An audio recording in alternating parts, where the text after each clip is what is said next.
You're in a whole new season of your life, and you are still obsessing over the desire as if God has not already said yes to that. Alignment must take place, and you're so focused on the time that you're not even using it wisely. You're just using it to think about what you don't already have tangibly. When you pray for something, God says yes and amen. So it's already finished, even if you don't see it yet. And this is why God says do not pay attention to carnal sight, but to spiritual sight, knowing that you already have it, even if it's not in your hands yet. If you were to get your promise right now in this moment, would you even be prepared? Would you even be ready to receive it? Would you lose sight of it the moment that you get it, or would you multiply it when it gets in your hands? There is a work in you that needs to be completed before you receive this thing. It doesn't need to be started. It needs to be completed. You've been in the process of preparation. And because you've been in the process, you're growing weary in well-doing, because you're paying attention to the clock and it is not yet time. The more that you obsess over something, is the quicker you will settle for the first thing that comes that even resembles it. And that's how you continue to get caught up with counterfeits. This is not the time to be obsessing over when, but obsessing over what else can I pour into myself while I'm waiting for it to arrive, because I would not settle in any area. And I don't want what I'm waiting for to show up and be disappointed because I have not allowed that work to be completed in me. Most of the time, and this is me speaking about relationships, not everybody is believing for a relationship or a marriage or things of that nature. Some people are believing for other things. But for the people that are believing for relationships, most of the relationships that you were in prior to the one that you were waiting for and being prepared for, you suppressed yourself to appease that person. You took on whatever character and identity you needed to in order for them to accept you or like you. You were auditioning constantly to where you lost sight of yourself. You lost sight of your routine and your relationship, your intimacy with God. You lost sight of self-care. You lost sight of your purpose, your passions, your hobbies. You lost complete sight of that to the point where you became almost robotic. You didn't even know yourself anymore, and you constantly called out and prayed to God to change you, to restore you, to renew you, to release you.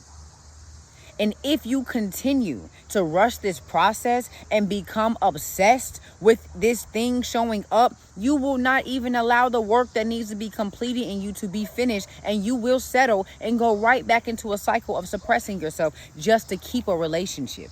Most of the time when you're watching these prophetic words and these videos, they always say the moment that you do not desire it is the moment that it shows up. They're not saying to get to a point to where you don't care. They're saying that you need to be so committed to the process and enjoying the present moment so much that you're not stressed about when this thing comes. You are basking in everything God has placed in your atmosphere. You're using the things that you have to create.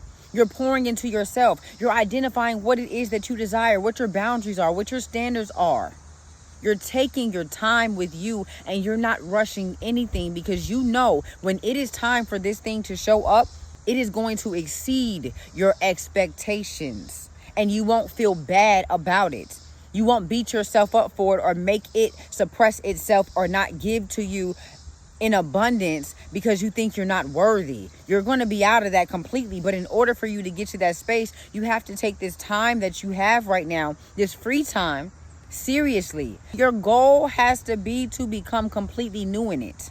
This time that you have is a blessing, because what you are asking for comes with responsibility. Most of the time we want relationships and we want certain things, and then when we get it, we don't want the responsibility because we were not aware of what it came with. Now you're complaining about the husband that you prayed and fasted for. Now you are grouping up and linking up with people to talk about how bad y'all kids are. Now you're talking about the next car you're going to get or the next place you're going to get, because you're no longer satisfied with the one that you have.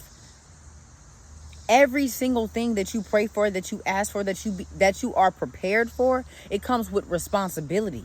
So enjoy the season that you're in. Enjoy the time that you have. Enjoy the preparation process.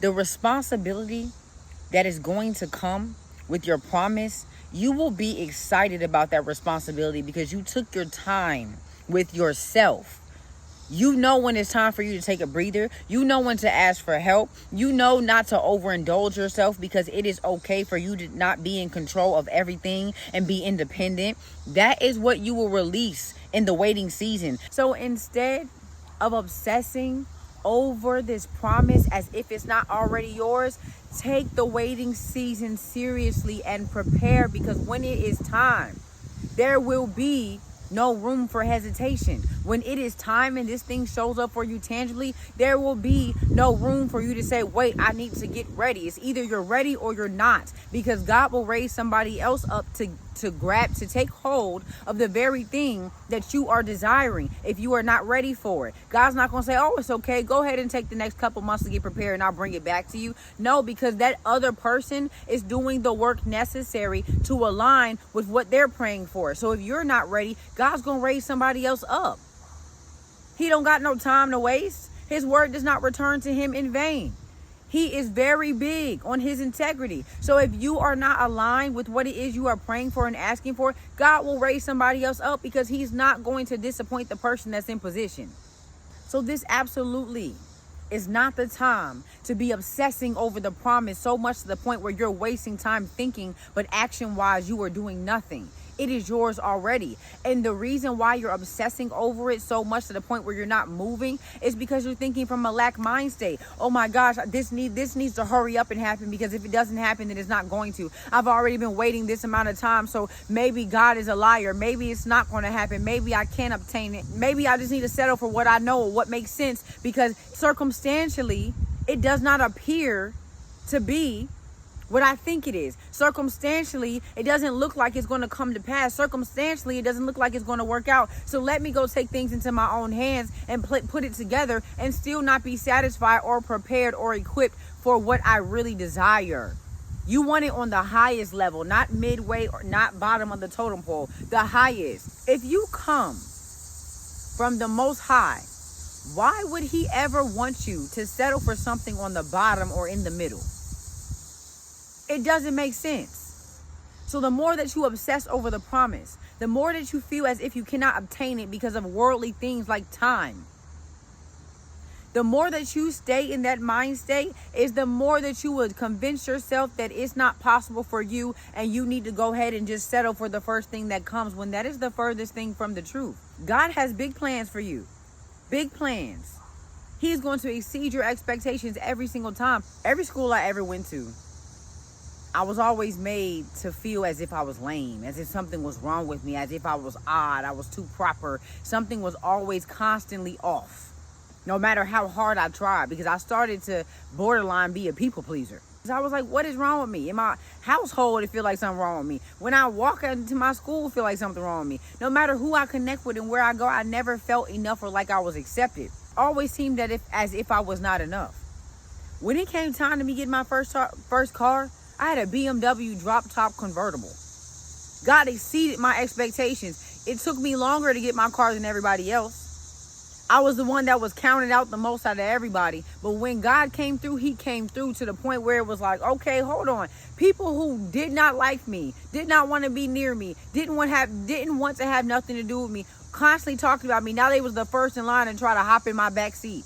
I was the last person out of all my siblings, and I'm the oldest, to move out of my mom's house. I went to college. I jumped couch to couch. I was homeless a couple times trying to figure it out. All of my friends and everybody that was around me got their places before me. Did I let that make me feel less than? No, because I already had those experiences from school, and most of the people that I was trying to fit in with, I'm like, why? For what? I was people pleasing and overcompensating for people who weren't even on my level, respectfully and humbly. So I wasn't tripping. I said, it doesn't matter if I have to play the long game. It doesn't matter if I have to be happy and put a smile on my face during the waiting season, even though I really want this thing. It does not matter. God's going to exceed my expectations. My first apartment. And God gave me a trial run, which I'm so very thankful for, because we be thinking we want something and then we get it and it's like, okay, I like the aesthetic, but the energy in here, I'm not with. The location, I don't really like. God, actually, I don't even need all this. This is what I thought I was supposed to have when I made it. You get what I'm saying? The things that we want Don't even matter. So I am so thankful God gave me a try run. But my very first apartment, luxury high-rise apartment, pool on the top floor and on the bottom, in the middle of the city. Nothing I did was in vain. No tear that I cried was in vain. No sleepless night was in vain. God exceeded my expectations. I tried to apply for small apartments. Apartments that I was like, okay, bet I can get approved for that. I was trying to stay safe because I was operating from desperation when it got towards the end, when I was growing weary and time frames, worldly wise, were coming up on me. And I was like, hold on, God, am I about to be homeless? Ain't no way you about to let me be homeless. Then I had to think back and say, every time I didn't have somewhere to lay my head, even when I was a child and my mom was trying to figure it out, God always came through. There comes a point in time in your waiting season where you will grow weary, to the point where that weariness will turn into desperation. And if you allow it to turn into desperation, you will settle for whatever comes, and it will not satisfy you because it's not on your level. It just makes sense. That don't line up with what God wants for you. So take your eyes off of it showing up tangibly. Take your eyes off of the worldly time frame. Take your eyes off of what makes sense and place your eyes back on you. Knowing that God got that handle. I don't need to stand in his way. I don't need to help him out. It is already finished. It's done. And when it's time, it will tangibly show up, and I will be prepared and aligned with it and able to enjoy it and bask in the present moment fully without worrying if there's something else I need to do, because I've done it already. I kept my eyes on what my eyes needed to be on, which was me. My purpose, my mind, my heart, my posture, my relationship with the Most High, my standards, my principle, my integrity, my character, things that I'm not willing to compromise on, so that I would not settle for the counterfeit or counterfeits, because multiple of them will try to show up and take you away from the promise and cause strife to be in the promise and take you outside of the very thing that is going to work hand in hand so that your purpose can come to pass at the highest level. God has done it already. It is up to you. Alignment is not always about time.